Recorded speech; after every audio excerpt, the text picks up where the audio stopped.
हुक्म है लेकिन बड़ी जल्दी जल्दी सुन देंगे, जितनी जल्दी आप वसूल करेंगे। दो जुमले सरकार कलंदर की शान के आज पढ़ने हैं मैंने।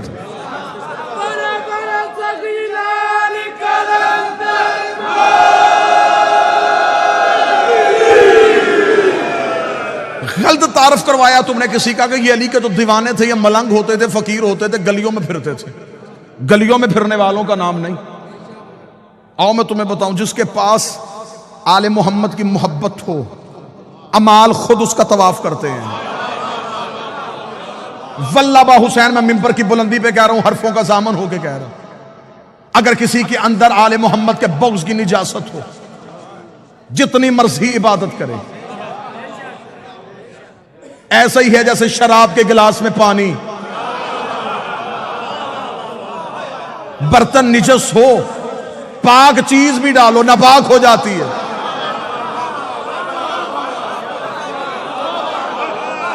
नाना आपको दलील अच्छी नहीं लगी तो फिर सर झुकाए ना आप। जिस बंदे को नहीं सुनने आज उसके लिए इतनी रायत कर सकता वो कानों में उंगलियां दे सकता है, लेकिन जितने आ गए हो बारगाह में अब तुम उठ नहीं सकते, क्योंकि फजाइल अली सूरह इसराफील होते हैं। ये जमीन तुराब हिलने ही नहीं देती, कदम जुम्बश नहीं खाते। बंदा फजाइल अली सुन के भागने की कोशिश करे, घर जाके इनकार कर तेरी मर्जी है, लेकिन जब तक जिक्र अली में बैठा है बंदा हुसैन के घर में बैठ के हुसैन के बाबे के फजाइल का इनकार नहीं कर सकता।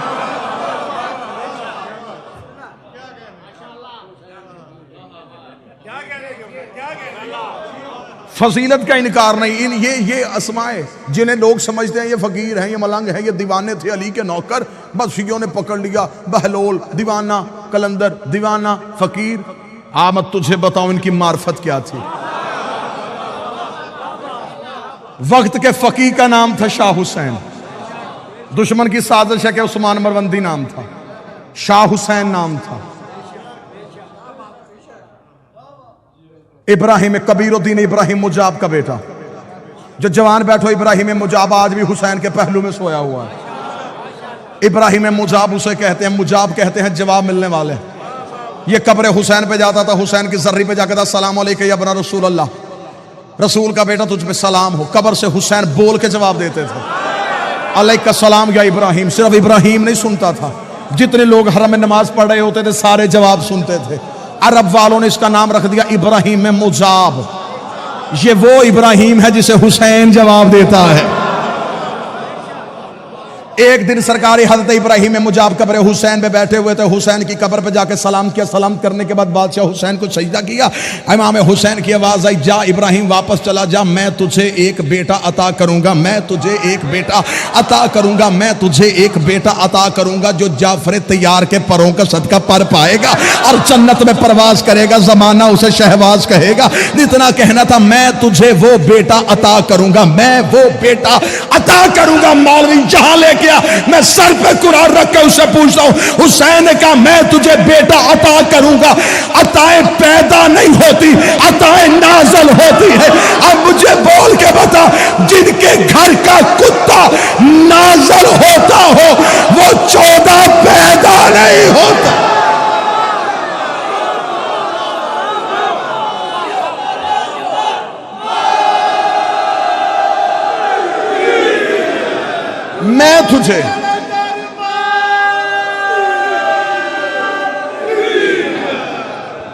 मैं तुझे बेटा अता करूंगा।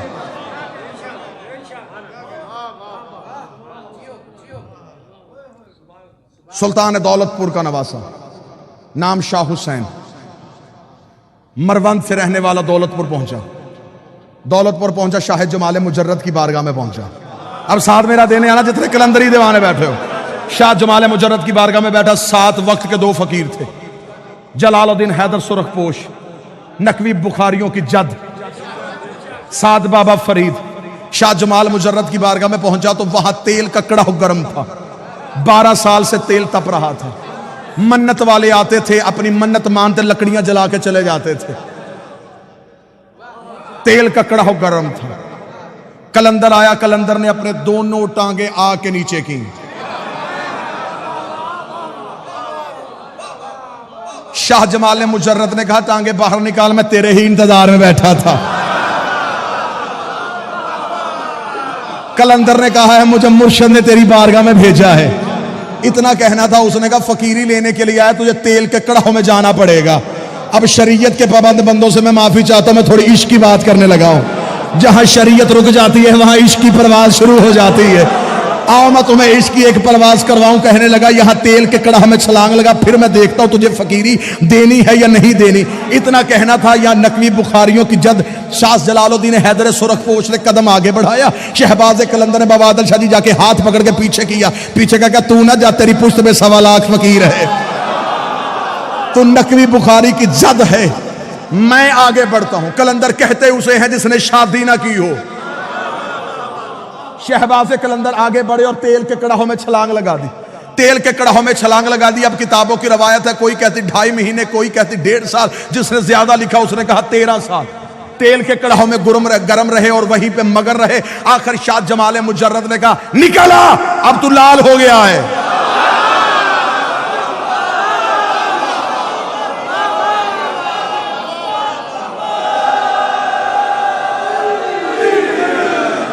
सार उठाए वो बंदा जिसने फकीर के सामने घुटने टेके हैं। बाबा आदिल शाह जी सरदार आगा अली जान वक्त का बहुत बड़ा फकीर था। आपने उसकी दहलीज से ज़दारी सीखी है। आओ जितने फकीर से ज़दारी सीखते रहे हो, जिन्होंने वक्त के फकीर के हाथों से अब्बास का आलम थामा है, निकल बाहर तू लाल हो गया है। कलंदर का बाहर आना था, या खानगाह में दरख्त के पत्तों से आवाज आई, हाजा कलंदर, हाजा कलंदर, हाजा कलंदर, हाजा कलंदर। सारी कायनात के फकीर इकट्ठे किए गदीर की याद में।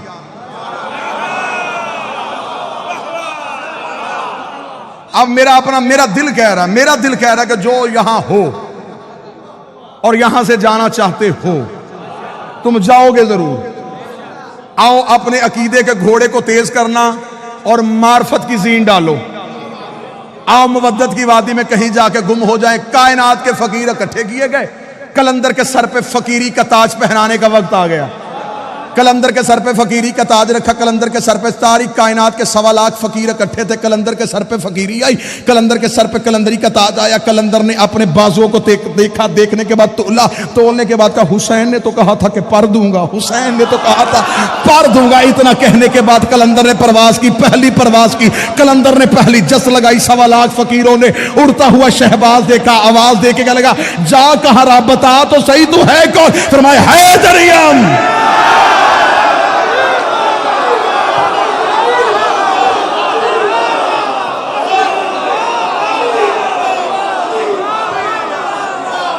इजाजत देना, मैं सारे शेर पढ़ना चाहता हूं। जाफरी साहब वो पढ़ना चाहता हूं जो जमाने ने छुपाए हैं।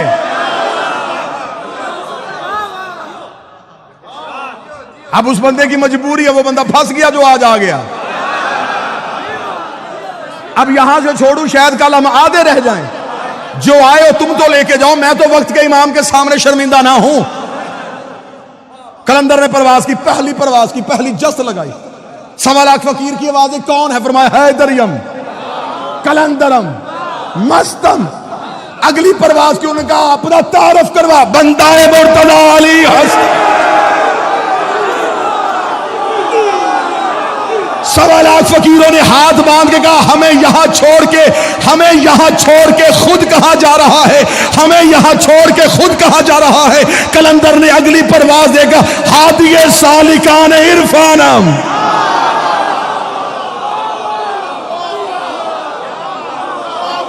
मैं इरफान की गली के रहने वालों का हादी हूं। उन्होंने कहा रुतबा क्या मिला? कलंदर ने अगली जस्त लगाई, परवाज बुलंद करके कहा कलंदरिए बस्तम ब कमारे बंदम। कलंदरी मैंने अपनी कमर के साथ बांधी हुई है। अगली परवाज हुई, उन्होंने कहा अपना मजहब बता के जा, तेरा मजहब क्या है? कलंदर ने अगली परवाज देकर चहारदा तन शफी इसे आना। 14 के अलावा गुनाहगारों की शफाअत करने वाला कोई नहीं।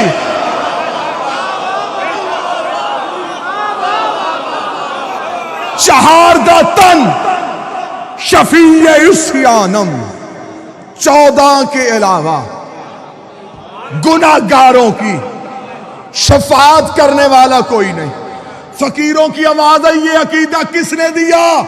कलंदर ने कहा मोहरे शाह हफ्त दीन ईमानम। ना ना ना ना, हाथ नहीं कशकोल होना चाहिए। कलंदर ने कहा ये अकीदा मेरी जाती इजाद नहीं, मेरे बादशाह ने मोहर लगाई, दीन भी यही है, ईमान भी यही है।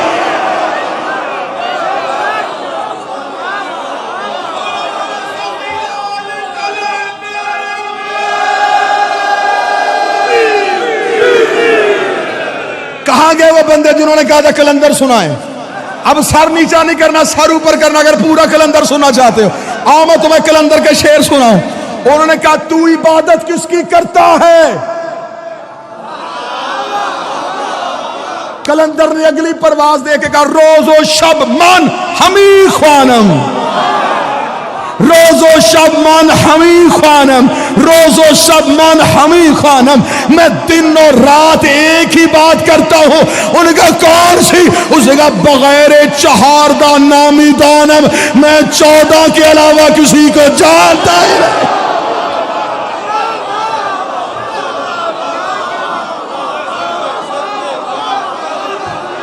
तुम मुझे कहते हो, तुम मुझे कहते हो, तुम मानता किसे है? मैं 14 के अलावा किसी को जानता ही नहीं।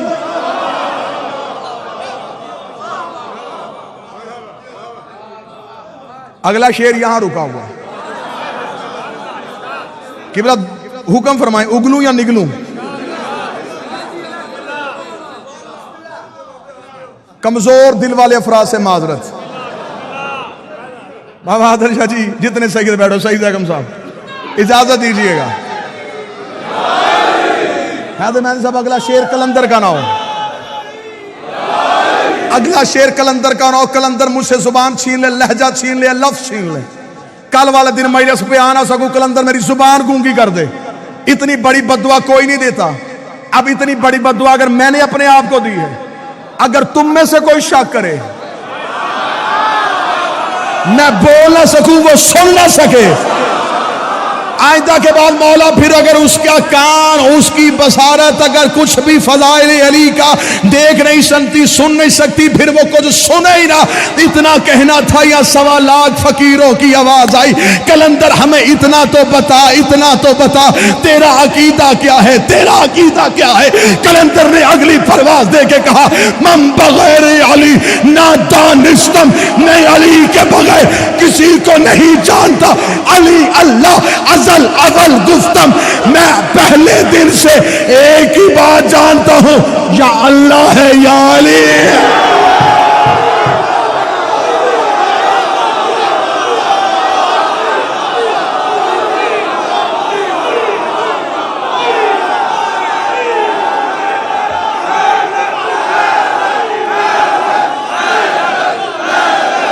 जी आप सरकार,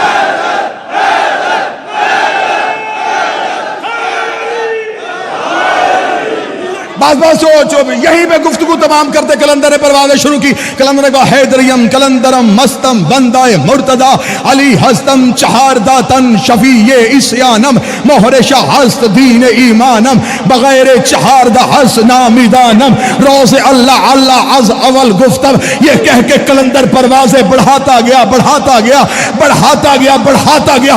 कलंदर इतना ऊपर चला गया कि अर्श की चौखट पे जाके कलंदर का माथा लगा। फरिश्तों ने आता हुआ कलंदर देखा, आता हुआ शहबाज देखा। उनका फरिश्ते हम हैं पर तेरे पास है, मलाइका हम हैं परवाज तेरे पास है। तू फर्श से अर्श पे क्या लेने आ रहा है? बता, रुक रुक रुक, यहीं पे रोक के बता तू कौन है? कलंदर का पेशवाए तमाम रिंदानम। उन्होंने कहा जमीन पे देख। कलंदर को नजफ में अली की कब्र नजर आई। कलंदर का जिस्म कांपा, अपने परों को समेटा, जमीन पे गोता लगाया, अली की दहलीज पे मुंह के बल गिर के कर साग कुए शेर यज़्दा।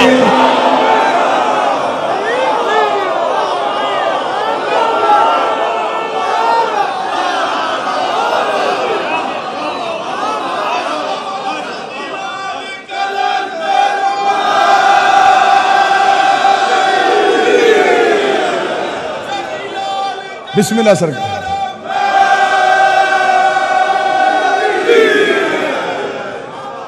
अर्श की चौखट से फरिश्तों ने कहा तू वहां आ रहा है, हम वहां जा रहे थे, तू कहां?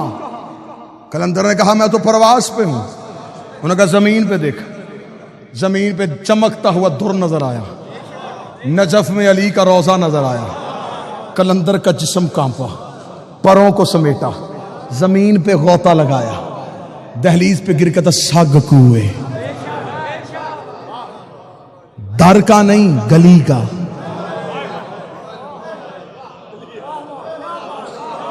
नौकर ने करीब बैठ के फकीर से पूछा था मुकाम जो इतना मिल गया था दरवाजे पे क्यों नहीं आया? उसने गुस्ताख ना बन, दरवाजे पे नबी बैठे थे।